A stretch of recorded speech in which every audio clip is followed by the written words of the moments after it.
앨범을 펼쳐서 사진을 보다가 졸업식 때 찍었던 사진을 볼 때가 있는데요. 여러분 졸업사진 보시면 여러분 어떤 생각이 드십니까? 참 나도 모르게 그 옛날 함께했던 친구들 그리고 선생님 참 갑자기 생각이 나고 보고 싶을 때가 있지 않습니까? 저는 졸업식 하면 초등학교 6학년 때 졸업식을 여전히 잊지 못합니다. 왜 잊지 못하느냐? 평생 울 거를 다 울었던 졸업식이었습니다. 왜 그때 그렇게 서럽게 울었는지 모르겠습니다. 졸업식 날 강단에 모여서 교장 선생님의 훈화를 듣고 빛나는 졸업장을 받고 후배들이 불러주는 노래를 듣고 이제 마지막으로 그동안 공부했던 교실에 모이지 않습니까? 담임 선생님의 이제 말씀이 끝나면 이제 학교를 이제 떠나게 되는데요. 그날 선생님께서 이제 학생들 앞에서 이런저런 얘기하다가 이렇게 어느 순간부터 이제 울먹거리기 시작하십니다. 그러다가 말을 못 잇고 이렇게 울음을 터뜨렸는데 그야말로 교실이 울음바다가 된 거죠. 저 역시도 그냥 울음이 터지면서 그냥 통곡하면서 얼마나 이렇게 울었는지 모릅니다. 졸업식 하면 그 초등학교 때 그렇게 서럽게 울었던 그 기억이 납니다. 여러분 졸업이라는 게 뭘 의미하는 겁니까? 졸업은 교육의 한 과정을 마쳤다 그런 의미가 있죠. 이제 그 중학교 과정, 고등학교 과정, 초등학교 과정, 대학교 과정을 마쳤다라는 의미입니다. 자, 그런데 여러분 졸업식에는 이처럼 마침의 의미만 있는 것이 아닙니다. 마침의 의미도 있지만 새로운 시작의 의미도 담겨 있는 것입니다. 오늘 우리가 대하는 이 룻기서의 말씀이 그렇습니다. 오늘로 룻기서가 끝납니다. 우리 모두는 이 룻기서 마지막 끝에 도달했습니다. 룻기서의 졸업식이라 할 수 있겠죠. 그런데 룻기서는 아직 끝나지 않았습니다. 과연 이 말이 무슨 뜻일까요? 우리 다 같이 본문으로 들어가서 이 의미를 살펴보고 저와 여러분을 향하신 하나님의 살아계신 음성 듣게 되길 주님의 이름으로 축원합니다. 첫 번째 따라 하시겠습니다. 헷세드로 마무리되어야 합니다. 우리가 성경을 읽다 보면 이 족보에 대한 내용을 아주 종종 접할 때가 있습니다. 특히 구약 성경에 그렇고요. 구약 성경 가운데서도 창세기가 그렇습니다. 창세기를 읽다 보면 누가 누구를 낳고 누가 누구를 낳고 그거 읽다 보면 거의 막 졸기도 하고 그런 본문들이 창세기에 꽤 많이 있습니다. 특히 여러분 구약 성경의 역대상 거의 9장의 가량의 족보로 기록이 되어 있습니다. 제가 전에도 얘기 드렸는데요. 밤에 잠이 오지 않는다면 역대상 1장을 읽기를 권면해 드립니다. 1장을 읽다 보면 졸음이 오고 잠이 올 겁니다. 신약 성경에서는 마태복음, 누가복음에 각각 족보가 소개되죠. 자, 그런데 여러분 대부분의 족보가 성경을 보다 보면 위치적으로 서론이나 중간 부분에 보통 그렇게 놓여져 있습니다. 자, 그런데 이 룻기서만큼은 마지막 종결 부분에 놓여져 있다는 점입니다. 이 점이 룻기서의 아주 특별한 특이한 점이라 할 수 있습니다. 왜? 다른 성경과는 달리 룻기서는 이 족보가 왜 마지막에 놓여져 있고 족보로 룻기서는 마칠까? 어쩌면 이 룻기서의 저자는 이 족보를 에필로그처럼 활용하고 있다 할 수 있겠습니다. 여러분 룻기서 전체를 아우르는 대표적인 히브리어 단어 뭐죠? 여러분 제가 절대 어려운 거 문제 내지 않죠? 제목에도 나와 있던 것처럼 뭐라고요? 헷세드입니다. 헷세드. 헷세드란 룻기서의 중심 단어요, 중심 주제입니다. 헷세드의 뜻이 무엇입니까? 1차적으로는 하나님께서 인간에게 베푸신 무한하신 은혜와 사랑과 자비와 선대와 인애 이런 식으로 여러분들 해석이 되죠. 동시에 이 헷세드는 하나님의 속성과 성품을 아주 잘 드러내주는 단어라 할 수 있습니다. 그런데 여러분, 이 하나님의 헤세드가 이 족보 속에 고스란히 담겨져 있다는 사실입니다. 우리 다 같이 오늘 본문 18절에서 22절을 함께 읽겠습니다. 시작. 베레스의 계보는 이러하니라. 베레스는 헤스론을 낳고 헤스론은 람을 낳았고 람은 암미나답을 낳았고 암미나답은 나손을 낳았고 나손은 살몬을 낳았고 살몬은 보아스를 낳았고 보아스는 오베스를 낳았고 오베스는 이새를 낳고 이새는 다윗을 낳았더라. 여러분, 이 베레스로부터 다윗까지 총 몇 대가 기록되어 있을까요? 10대, 10대가 기록이 되어 있습니다. 이렇게 베레스로부터 다윗까지 총 10대입니다. 여러분, 성경에서는 숫자에 어떤 상징이 있습니다. 의미가 담겨 있다는 것이죠. 이 10열이라는 수는 완전수에 해당됩니다. 룻기서의 저자는 의도적으로 메레스에서 다윗까지 완전수를 의식해서 10명을 선택해서 기록하고 있는 것입니다. 자, 그런데 여러분, 놀랍게도 이 족보의 첫 시작에 누가 등장합니까? 누구의 이름이 나오죠? 메레스. 여러분, 베레스가 어떤 사람인지 아십니까? 베레스. 창세기 이 베레스에 대한 내용이 나오죠. 창세기 38장에 등장을 하는데요. 사실 베레스는 좀 충격적인 사연 속에 출생한 사람입니다. 베레스의 아버지는 야곱의 넷째 아들인 유다입니다. 엄밀히 따지자면 베레스의 할아버지가 더 맞습니다. 왜냐? 며느리인 다말과 시아버지인 유다 사이에서 태어났기 때문에 그렇습니다. 무슨 막장 드라마 같지 않습니까? 족보의 첫 인물부터가 대단히 은혜스럽지 않습니다. 이것만이 아닙니다.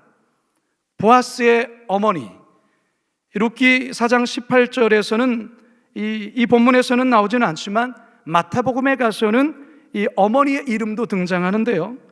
이 보아스의 어머니, 살몬의 아내 누굴까요? 라합입니다. 라합 어디서 많이 들어보지 않았습니까? 네, 여호수아 2장에 등장하는 기생 라합입니다. 기생이라는 신분을 갖고 있는 여인이 라합입니다. 보아스의 어머니라는 것이죠. 그런데 여러분, 보아스 역시도 누구와 결혼을 합니까? 네, 모압 땅에서 온 과부인 룻과 결혼해서 오벳을 낳지 않았습니까? 여러분, 만일에 여러분의 족보에 우리 몇 대 할아버지가 시아버지와 며느리 사이에서 태어났고 그 다음 할아버지는 다른 나라의 기생 사이에서 태어났고 또 다른 할아버지는 낯선 타국의 과부 사이에 태어났다, 뭐 이런 내용이 족보에 쭉쭉쭉 나오면 여러분 막 자랑하고 다닐 수 있겠습니까? 이거 좀 삭제하고 싶거나 좀 감추고 싶은 그런 마음이 일어나지 않을까요? 객관적으로 볼 때 좀 부끄러운, 좀 숨기고 싶은, 좀 지워버리고 싶은 그런 내용입니다. 그런데 왜 룻기서의 저자는 룻기서를 마무리하면서 이 부끄러운 사연을 간직한 조상들의 이름을 이처럼 언급하며, 굳이 언급하며 룻기서를 마무리하는 것일까? 여기에는 바로 하나님의 헤세드로밖에는 설명이 되지 않습니다. 무슨 말입니까? 하나님의 헤세드를 이 룻기서를 마무리하면서 다시금 강조하고 또 강조하고 있다는 사실입니다.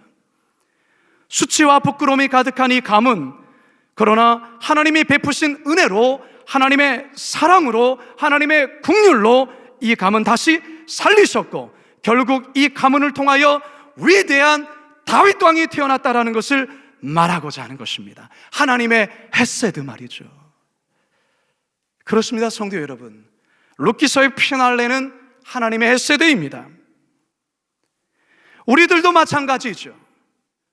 여러분, 우리들의 지난날의 모습을 생각해 보십시오. 우리 자신이 하나님의 자녀라 인정받을 만큼 우리가 떳떳한 사람이었습니까? 아니죠. 부끄러운 과거가 있을 수 있고, 인정하고 싶지 않은 상처가 있을 수 있고, 아픔이 있고, 하나님 앞에 별로 내세울 것 없는 자 아닙니까? 그런데 하나님께서 그런 저와 여러분들을 하나님의 자녀로 받아주셨을 뿐만 아니라 천국을 선물로 주셨습니다. 뿐만 아니라 하나님의 일꾼으로 불러주셨습니다. 할렐루야! 이거야말로 하나님의 헤세드가 아니면 무엇이겠습니까? 따라서 우리들도 이 룻기서의 저자가 말하고 있는 것처럼 우리의 삶의 순간순간, 매 순간마다 하나님의 헤세드를 기억하시면서 모든 것이 하나님의 은혜요, 하나님의 사랑이요, 하나님의 긍휼임을 기억하고 잊지 않고 고백하며 살아가야 하는 것입니다.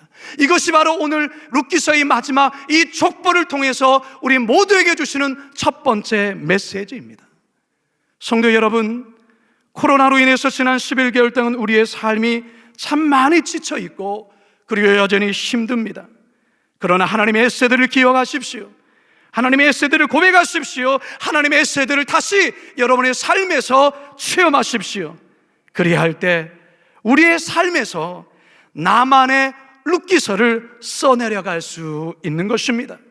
바라기는 여러분 모두가 하나님의 헤세드, 절대적인 하나님의 은혜를 기억하며 남아있는 2020년 이 남은 한 달을 은혜롭게 잘 보내실 수 있길 주님의 이름으로 축원합니다.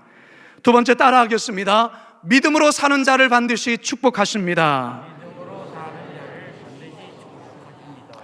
룻기서의 결말은 해피엔딩입니다. 해피엔딩. 쫄딱 망한 나오미의 가문이 보아스로 인해서 다시금 일어서게 되었고, 끊겼다고 여겨졌던 이 가문이 대가 오벳의 탄생으로 다시금 이어지는 것을 보여주는 그야말로 최상의 시나리오로 룻기서는 마무리되고 있습니다. 그런데 여러분, 이와 같은 해피엔딩의 결말, 최상의 시나리오로 마무리되어지는 것은 그냥 이루어진 것이 아닙니다. 하나님의 절대적인 은혜의 작용, 헤세드로 인한 것이지만 동시에 믿음으로 산 자들의 처절한 땀과 눈물이 함께 섞여 있다는 것을 우리는 결코 관가해서는 안 됩니다. 룻이 자신의 고향인 모압을 떠나 베들레헴으로 온 이유가 무엇입니까? 그것은 다른 이유가 아니었습니다. 여호와 하나님을 향한 신앙, 여호와 하나님을 향한 믿음 때문에 그렇습니다. 나오미가 그토록 친정으로 돌아가라고 때론 면박을 주면서까지 간권하였지만 룻은 어머니, 시어머니 나오미를 결코 놓지 않았습니다. 왜요? 어머니를 놓지 않는 것이 하나님을 놓지 않는 것이라 여겼기 때문에 그렇습니다. 그는 어떤 희생과 어떠한 대가를 지불하더라도 하나님을 포기할 수 없다는 결단 속에 베들레헴으로 온 것입니다. 베들레헴으로 와서 여전히 암담한 현실 속에 있었지만 룻은 손이 부르트고 허리가 끊어지는 고통 속에서도 이삭 줍기를 멈추지 않았고 불가능한 미션에도 기꺼이 도전하며 순종하였습니다. 바로 이것이 룻의 믿음입니다. 이런 룻을 하나님은 귀하게 여기시고 하나님 그에게 이 룻기서 4장 결말을 통하여 그에게 놀라운 축복을 내리고 있는 것입니다. 보아스 역시 마찬가지 아닙니까? 보아스가 살았던 시대가 어떤 시대죠? 사사시대입니다. 많은 사람들이 하나님을 등지고 하나님의 말씀이 아닌 자기의 소견에 옳은 대로 살았던 시대, 그 시대가 보아스가 살았던 시대였습니다. 그런데 보아스는 그 시대의 사람들과는 다른 삶을 살았습니다. 하나님의 말씀을 붙들며 하나님의 뜻에 순종하며 살려고 애를 썼습니다. 그에게는 가난한 자들에 대한 긍휼함과 자비가 있었습니다. 친절과 배려가 있었습니다. 기꺼이 손해를 감수하면서도 율법을 지키기 위하여 기업 물을 자의 그 의무를 행하려 애를 썼습니다. 하나님께서 이런 보아스를 결국에 축복하고 있는 것입니다. 우리가 조금 전에 살펴본 이 족보에 등장하는 인물들, 이분 한 사람 한 사람의 그 과거의 삶을 들춰보면 흠이 많은 사람이요 하나님 나라에 적합하지 않은 사람이지만 그러나 이들 모두는 하나님을 경외하고 믿음으로 살려고 몸부림친 자들이었습니다. 살몬의 아내 기생 라합이 그렇지 않습니까? 그래서 히브리서의 저자는 기생 라합을 믿음의 사람이라 그렇게 칭해주고 있습니다. 히브리서 11장 31절입니다. 시작. 믿음으로 기생 라합은 정탐꾼을 평안히 영접하였으므로 순종하지 아니한 자와 함께 멸망하지 아니하였도다. 믿음으로 기생 라합은, 여러분, 베레스를 낳은 다말 또한 사실 마찬가지입니다. 그가 시아버지 유다를 통해서라도 씨를 얻으려고 했던 것은 자신의 욕정과 욕망 때문이 아닙니다. 창세기 38장을 잘 아시는 성도들은 아실 겁니다. 시아버지 유다가 메시아에 대한 약속을 받은 가문이었지만 그 같은 사실을 망각하고 메시아의 계보가 끊겨질 위험 속에 처하자 믿음의 가문을 살리기 위하여 이 다말이 무모한 모험을 강행했던 것입니다. 그래서 이 다말의 행동에 대해 성경은 긍정적으로 평가할 뿐만 아니라 룻기 4장에서 장로들이 보아스를 축복할 때 이 다말이라는 이름을 언급하고 있는 것입니다. 4장 12절을 함께 읽어볼까요? 시작. 여호와께서 이 젊은 여자로 말미암아 내게 상속자를 주사 내 집이 다말이 유다에게 낳아준 베레스의 집과 같게 하시기를 원하노라 하니라. 사랑하는 성도 여러분, 하나님은 인생의 고난과 그리고 그 어떠한 조건이 부족하고 미흡할지라도 믿음으로 사는 자를 반드시 축복하십니다. 따라서 우리 자신은 물론이거니와 우리 자녀들에게 믿음으로 살아가는 삶을 보여줘야 합니다. 동시에 믿음으로 살았을 때에 부어주시는 하나님의 놀라운 복을 간증할 수 있어야 합니다. 더욱이 코로나의 이 힘겨운 상황 속에서 하나님을 향한 절대 신뢰, 절대 믿음을 놓지 마시고 계속해서 믿음의 길을 걸어가야 하는 것입니다. 마지막 세 번째 따라 하시겠습니다. 룻기서 5장을 써내려가야 합니다. 룻기서의 족보는 이새의 아들인 다윗으로 마무리를 합니다. 22절 함께 읽어볼까요? 시작. 오벳은 이새를 낳고 이새는 다윗을 낳았더라. 그리고 룻기서가 끝이 납니다. 자, 그런데 놀랍게도 룻기서 4장에서 이새의 아들 다윗으로 꿈겼던 이 족보가 어디로 연결이 되냐? 마태복음 1장으로 다시금 이어지고 있습니다. 마태복음 1장 6절 함께 읽어볼까요? 시작. 이새는 다윗의 왕을 낳으니라. 다윗은 우리아의 아내에게서 솔로몬을 낳고. 다윗 이후에 누구로 이어진다고요? 솔로몬 왕으로 이어지고 있습니다. 이 족보가 여기서 멈추지 않죠. 계속 이어지다가 결국 누구에게까지 이어집니까? 예수 그리스도까지 이어지죠. 16절 함께 읽습니다. 시작. 야곱은 마리아 남편 요셉을 낳았으니 마리아에게서 그리스도라 칭하는 예수가 나시니라.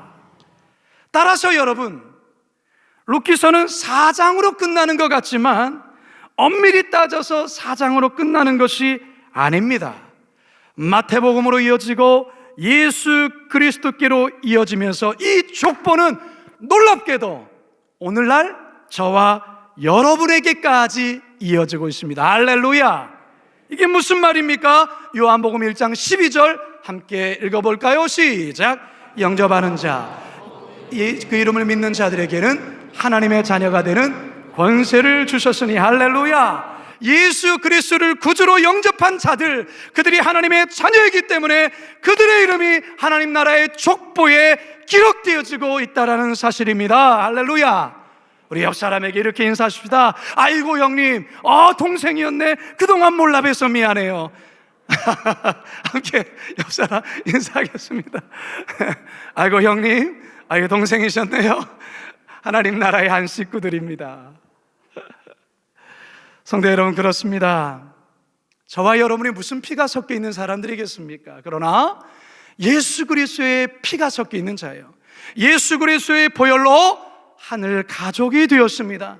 하나님 나라의 계보에 저와 여러분들의 이름이 적혀 있다는 사실입니다. 자, 그런데 여러분, 여기에서 또 한 가지 중요한 것이 있습니다. 예수 그리스도의 그 족보가 우리들에게까지 이어지니 사실은 놀랍고 감사하지만 여기에서 끊어져서는 안 된다라는 것입니다. 계속해서 이어져야 되는데, 아직 예수님의 피로 인하여 믿음의 가족이 되지 아니하는 자들, 아직 하나님 나라의 생명책에 올려지지 않는 자들에게 여러분, 그들에게 예수 그리스도를 전하고 예수 그리스도의 복음을 전하고 그들 또한 예수 그리스도를 영접함으로 말미암아 이 족보가 끊어지지 않게 해야 된다는 것입니다. 다시 말해서 룻기서의 5장을 여러분들이 써나가야 한다는 겁니다. 성도 여러분, 여러분 믿지 않은 주변에 가족들이 있습니다. 회사에 동료들이 있습니다. 친구들이 있습니다. 여러분, 그들도 하나님 나라의 족보의 이름에 올려줘야 합니다. 무엇보다도 여러분들의 자녀들, 그리고 여러분 다음 세대에 믿음의 계보가 계속해서 이어져 가야 하는 것입니다. 이게 바로 룻기서가 마지막으로 우리 성도들에게 강조하고 또 강조하는 메시지입니다. 한국교회는 치열하게 룻기서의 5장을 써내려간 분들의 순교와 희생과 헌신 속에 세워진 게 한국교회입니다. 이제 그 룻기 5장은 우리 세대의 목회자들과 우리 세대의 교회 지도자들이 이제 룻기 5장을 써내려가야 된다는 것입니다. 그것은 또한 우리 성도들에게도 해당되는 것입니다. 저는 이제 말씀을 마치려 합니다. 저는 오늘로 3개월 동안 매주일 설교했던 룻기서 강해를 마칩니다. 여러분들은 지난 3개월 동안 이 룻기서의 말씀에 어떤 도전과 또는 어떤 하나님의 음성을 들으셨습니까? 왕이 없어 자기 속에는 옳은 대로 행했던 혼란한 사사시대 속에 보여줬던 이 룻과 보아스의 믿음에 여러분은 어떤 도전과 어떤 결단들을 하셨습니까? 성도 여러분, 하나님의 말씀은 어제나 오늘이나 영원토록 변치 않습니다. 믿으십니까? 따라서 하나님의 약속한 말씀은 반드시 이루어집니다. 여전히 힘들고 어려운 코로나 시대 우리 모두가 살아가고 있지만 여전히 우리의 삶 속에 역사하시는 하나님의 햇새들을 기억하며 용기를 잃지 말아야 할 것입니다. 또한 우리 세대뿐만 아니라 다음 세대에 이 믿음의 유산을 잘 전해줘야 될 것입니다. 룻기서는 아직 끝나지 않았습니다. 저와 여러분이 룻기서의 5장을 써내려가야 합니다. 바라기는 우리 모두가 이 시대의 룻이요 이 시대의 보아스가 되어 하나님의 마음을 시원케 드리는 믿음의 사람들 다 되시길 주님의 이름으로 축원합니다. 축원합니다. 축원합니다.